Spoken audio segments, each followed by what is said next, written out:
नमस्कार दोस्तों, मैं रमेश काला जीके विद काला पर आपका स्वागत करता हूं। साथियों, कक्षा 11 ज्योग्राफी का इस वीडियो में हम जो हमारी बुक है उसमें क्वेश्चन टिक मार्क करेंगे। हमारी परीक्षा जो 2022 में होने वाली है उसके लिए हमें भूगोल में कौन कौन से प्रश्न है वो 100% पढ़ने हैं, वो चीज़ मैं आपको बताऊंगा। और इस वीडियो को ध्यान से लास्ट तक आप देख लें, अपनी बुक ले लें और आप प्रश्नों का टिक मार्क करें, जिससे आपकी जो परीक्षा है उसमें एक अच्छी तैयारी हो, अच्छे अंक लेकर आए। बोर्ड परीक्षा 2022 के लिए जो आपके कक्षा 11 है उसके लिए जो महत्वपूर्ण प्रश्न हैं उनको आप टिक मार्क कर लें, क्योंकि आपको पता है कि हमारा जो पहला पार्ट है कौन सा भारत की स्थिति वो हमें पढ़ना है।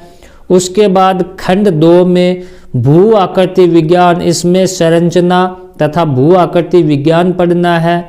3 का अपवाह तंत्र पढ़ना है।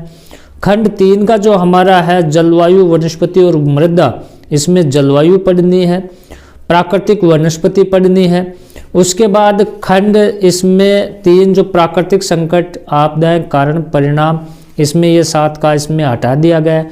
ये सिंपल से इतने पाठ हमें पढ़ने हैं।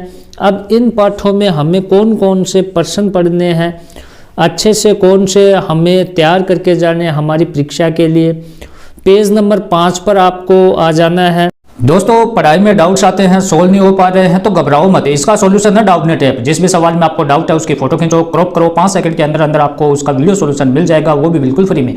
यानी आप पूछिए अपने अनलिमिटेड सवाल कहीं भी कभी भी। अब चाहे आपका सवाल 6ठी से 12वीं IIT नीट का हो या फिर CBSE, यूपी, बिहार, राजस्थान, अन्य स्टेट बोर्ड का हो, कोई भी सब्जेक्ट हो, physics, chemistry, math, biology, science, आपके सभी सवालों के जवाब मिलेंगे आपको सिर्फ डाउटनेट ऐप पर। साथ ही डाउटनेट पर चल रही है क्लास 9 से 12 IIT JEE नीट के बच्चों के लिए ऑनलाइन क्लासेस, जिसका हिस्सा बनकर देश के सभी राज्यों में बच्चे लेकर आ रहे हैं 1 रैंक। तो आज ही डाउटनेट ऐप इंस्टॉल करो, टॉप रैंक पाओ। इसका लिंक डिस्क्रिप्शन में दिया है।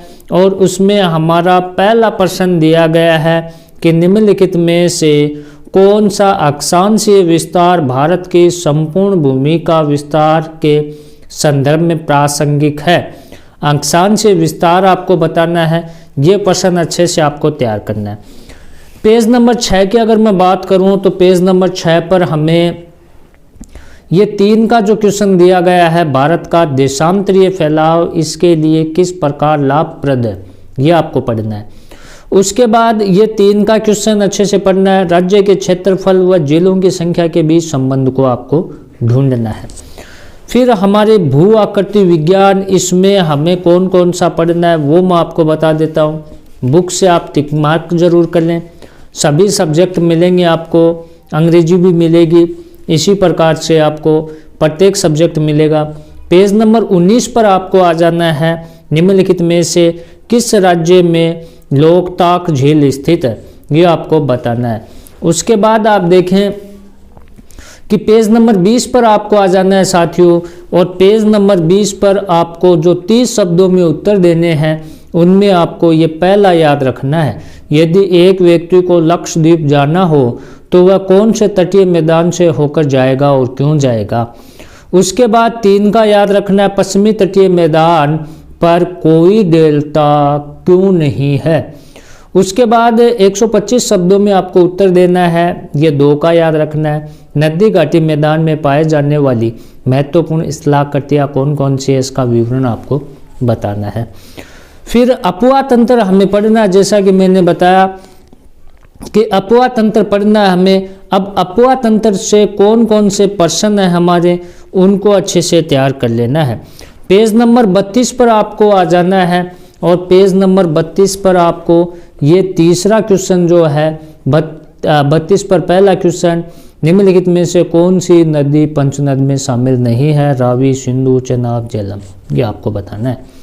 4 का क्वेश्चन हमें, ये 5 का क्वेश्चन याद रखना है अच्छे से कि निम्नलिखित में से कौन सा अलकनंदा व भागीरथी का संगम स्थल है, ये आपको बताना है। स्पष्ट करना है आपको नदी द्रोणी और जल संभर को। उसके बाद 30 शब्दों में आपको उत्तर देना है। तो पहला आपका, भारत में नदियों को आपस में जोड़ने के सामाजिक आर्थिक लाभ क्या हैं। उसके बाद 125 शब्द में आपको उत्तर देना है कि उत्तर भारतीय नदियों का महत्वपूर्ण विशेषता क्या है, ये प्रायद्वीपीय नदियों से किस प्रकार भिन्न है। उसके बाद हमें पढ़ना है जलवायु। अब जलवायु से कौन कौन से प्रश्न बन रहे हैं उनको एक बार आप जरूर देखें, अच्छे से तैयार करके जाएं परीक्षा में। जो मैं आपको बता रहा हूँ प्रश्न, उनको अच्छे से टिक मार्क जरूर कर लें। अब देखो जलवायु से जो महत्वपूर्ण प्रश्न हमारे बन रहे हैं वो कौन कौन से हैं, आप अपनी बुक में इन प्रश्नों को टिक मार्क करें, अच्छे से तैयार करें। बहुत ही महत्वपूर्ण प्रश्न मैं आपको बता रहा हूं दोस्तों, पेज नंबर 58 पर आपको आ जाना है। इसमें ये 2 का क्वेश्चन अच्छे से तैयार करना है। 2 का क्वेश्चन है, भारत के कितने भूभाग पर 75 सेंटीमीटर से कम औसत वर्षा होती है। उसके बाद 30 शब्दों में आपको उत्तर देना है साथियों, भारतीय मौसम तंत्र को प्रभावित करने वाले 3 प्रमुख कारक कौन से हैं। 125 शब्द में आपको उत्तर देने हैं कि जलवायु में एक प्रकार का ऐक्य होते हुए भी भारत की जलवायु में क्षेत्रीय विभिन्नता पाई जाती है, ये आपको बताना है। उसके बाद हमारा प्राकृतिक वनस्पति की मैं बात करूं तो प्राकृतिक वनस्पति ये पाठ हमें अच्छे से तैयार करना है, बहुत ही महत्वपूर्ण है आपकी परीक्षा की दृष्टि से। मैं आपको जो टिक मार्क करवा रहा हूँ प्रत्येक सब्जेक्ट का आपको मिलेगा। कक्षा 11 के मॉडल पेपर भी मिलेंगे, मोस्ट इम्पोर्टेंट क्वेश्चन भी मिलेंगे, संभावित क्वेश्चन भी मिलेंगे आपकी परीक्षा के लिए। तो इन प्रश्नों को आप अच्छे से तैयार करके जाएं। 100% इन्हीं प्रश्नों में से आपके पेपर में आएंगे, तो अच्छे से इनको तैयार कर लेना है। इस वीडियो को ज़्यादा से ज़्यादा शेयर करना है दोस्तों के साथ में, और पेज नंबर आपको 69 पर आ जाना है। अब 69 पेज पर आप देखें कि 3 का क्वेश्चन है, नंदा देवी जीव मंडल निश्चय निम्नलिखित में से किस प्रांत में स्थित है, तो ये आपको बताना है। उसके बाद 30 शब्दों में आपको उत्तर देना है। 30 शब्दों में आपको ये पहला, प्राकृतिक वनस्पति क्या है, जलवायु की किन परिस्थितियों में उष्णकटिबंधीय सदाबहार वन उगते हैं। उसके बाद जलमंडल निश्चय को परिभाषित करें, वन क्षेत्र और वन आवरण में क्या अंतर है, यह आपको बताना है।